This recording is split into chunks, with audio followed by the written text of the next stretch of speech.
Hello friends, welcome to my YouTube channel Madhav ji CSC में। दोस्तों, आज के हम डेली प्रोग्राम में आज के 7 जुलाई के बनने वाले सारे महत्वपूर्ण प्रश्नों को देखेंगे ताकि हमारे आने वाले प्रतियोगी परीक्षाओं में ये सहयोगी साबित हो सके। तो आइए हम प्रश्नों को देखते हैं। पहला प्रश्न, RBI की वित्तीय स्थिरता रिपोर्ट फाइनेंशियल सस्टेनेबल रिपोर्ट निम्नलिखित में से किस पहलू को दिखाता है? FSR किसको दिखाता है? ऑप्शन 1, क्या भारतीय बैंक को, जिसमें सार्वजनिक बैंक निजी बैंक दोनों के पास अपना परिचालन चलाने के लिए पर्याप्त पूंजी होनी चाहिए, अर्थात उनके स्थापना के समय जो पूंजी उनके जो है रखी जाती है वो क्या होना चाहिए? पर्याप्त होना चाहिए, ताकि जो है ग्राहकों को जोखिम न उठाना पड़े। सेकेंड, क्या खराब ऋण जैसे गैर निष्पादित हस्तियाँ नॉन असिस्टेंस के स्तर पर प्रबंधन सीमा के भीतर है। थर्ड, क्या अर्थव्यवस्था के विभिन्न क्षेत्र आर्थिक गतिविधियों के लिए ऋण प्राप्त करने के सक्षम है? तो इस प्रश्न का सही उत्तर है, आइए हम सही उत्तर को चुनते हैं। Option A 1 2, option B 1 3, option C 2 3, option D 1 2 3। तो इस प्रश्न का सही उत्तर है ऑप्शन डी। तो आइए इस प्रश्न का विस्तार से जानते हैं। FSR ऐसे सवालों को देखता है जैसे कि क्या भारतीय बैंकों जैसे सार्वजनिक और निजी बैंक पास अपना संचालन चलाने के लिए पर्याप्त पूंजी है? क्या अशोध्य ऋण जैसे NPA यानी गैर निष्पादित अस्थियां का स्तर प्रबंधी सीमा के भीतर है? क्या अर्थव्यवस्था के विभिन्न क्षेत्र जैसे आर्थिक गतिविधियों जैसे एक नया व्यवसाय शुरू करने या एक नया घर या एक नया कार खरीदने के लिए ऋण प्राप्त करने में सक्षम है? तो इस तरीके से जो है हम फाइनेंशियल सस्टेनेबल रिपोर्ट को RBI देखती है। तो इस प्रश्न का सही जवाब क्या है? ऑप्शन डी, तीनों सही है। नेक्स्ट प्रश्न की तरफ बढ़ते हैं। सवाल 2 है, 1 अंक का है। सवाल 2 है कि बगराम एयरबेस कहाँ स्थित है? बगराम एयरबेस कहाँ स्थित है? Option A Iran, option B Saudi Arab, option D Afghanistan, option C Afghanistan, option D Qatar. तो इस प्रश्न का सही जवाब है सी, ऑप्शन सी अफगानिस्तान। आइए हम इसको विस्तार से देखते हैं। 2 जुलाई को अमेरिका और उसके सहयोगी ने बगराम एयरबेस अफगानिस्तान में उनकी उपस्थिति का केंद्र बिंदु और वहां से उसके संचालन के लिए स्प्रिंग बोर्ड से बाहर निकल गए हैं। अर्थात इनको 20 वर्षों के चले युद्ध के संघर्ष में अमेरिका ने अपने सैन्य संगठन को वहां से वापस बुला लिया है। तो इस प्रश्न का सही जवाब है ऑप्शन ग यानी सी, अफगानिस्तान। आइए हम नेक्स्ट क्वेश्चन की तरफ बढ़ते हैं। क्वेश्चन नंबर 3 है, हाल ही में चर्चा में रहे इस्तांबुल कन्वेंशन जिसे कभी कभी समाचारों पत्रों में देखा जाता है, किसके संबंध में है?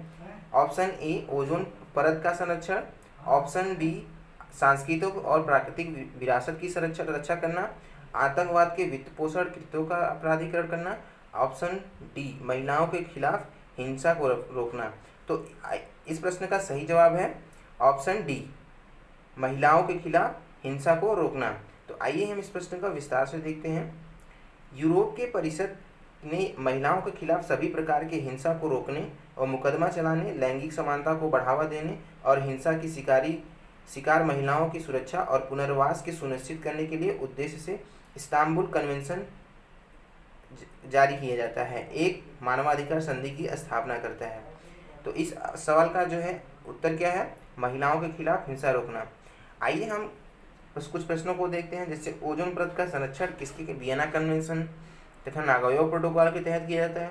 सांस्कृतिक और प्राकृतिक विरासत की रक्षा यूनेस्को द्वारा की जाती है। आतंकवाद के वित्त पोषण कृत्यों द्वारा अपराधीकरण किसके द्वारा रखा जाता है?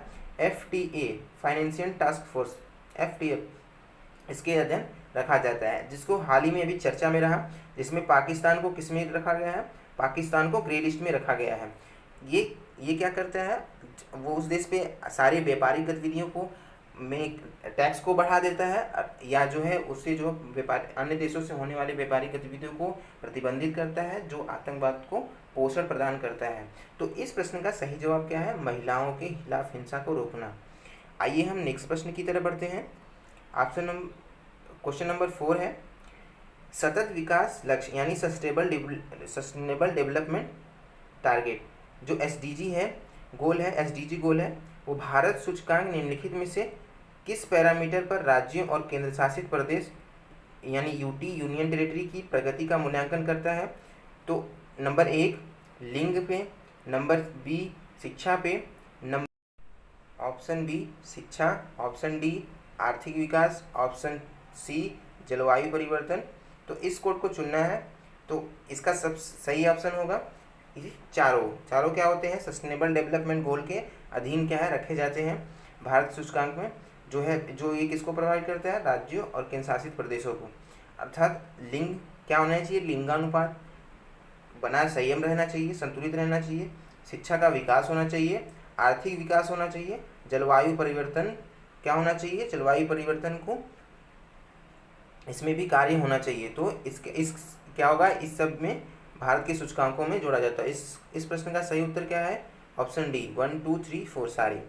आइए हम इसके विस्तार को जानते हैं।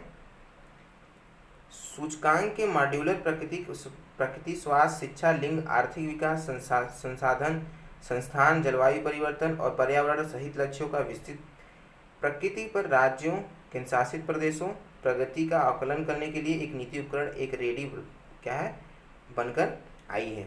तो इस प्रश्न का सही जवाब है डी चारों। आइए हम नेक्स्ट क्वेश्चन को देखते हैं।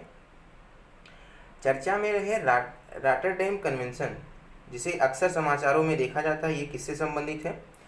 ऑप्शन ए क सदस्य देशों द्वारा जैविक हथियारों के उपयोग का निषेध, ऑप्शन बी कुछ खतरनाक रसायनों जिसे अंतर्राष्ट्रीय व्यापारों में राज्य दलों के बीच साझा जिम्मेदारियों को बढ़ावा देता है, ऑप्शन सी बैलिस्टिक मिसाइल प्रसार की रोकथाम के लिए, ऑप्शन डी उपरोक्त में से कोई नहीं। तो इस प्रश्न का सही जवाब है ऑप्शन बी कुछ खतरनाक रसायनों के अंतर्राष्ट्रीय व्यापार में राज्य दलों के बीच साझा करने। तो आइए हम इस प्रश्न को विस्तार से देखते हैं।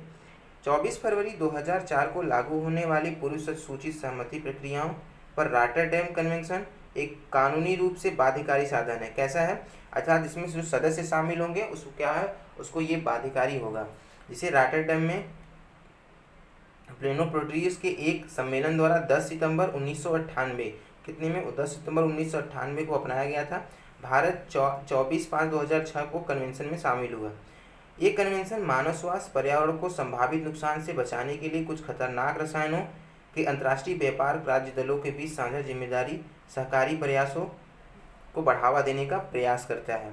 अर्थात ये क्या करता है, जो इसमें सम्मिलित राज्य या देश राष्ट्र होंगे उनके बीच क्या करेगा कि उनके बीच जो है जो आजकल जो रसायन युद्ध चल रहे हैं उससे हथियार जो है साझा ना हो सके, इनको जो है इस कन्वेंशन के तहत लाया जाता है, जिसे वो प्रतिबंधित करते हैं। आइए हम कन्वेंशन के तहत आवश्यक प्रशासनिक कार्यों को करने के लिए प्रत्येक पार्टी को एक राष्ट्र प्राधिकरण नामित करना आवश्यक है।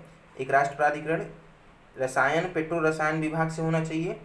नामित राष्ट्रीयकरण जो है और कृषि सहकारिता विभाग कीटनाशक के लिए DNA है।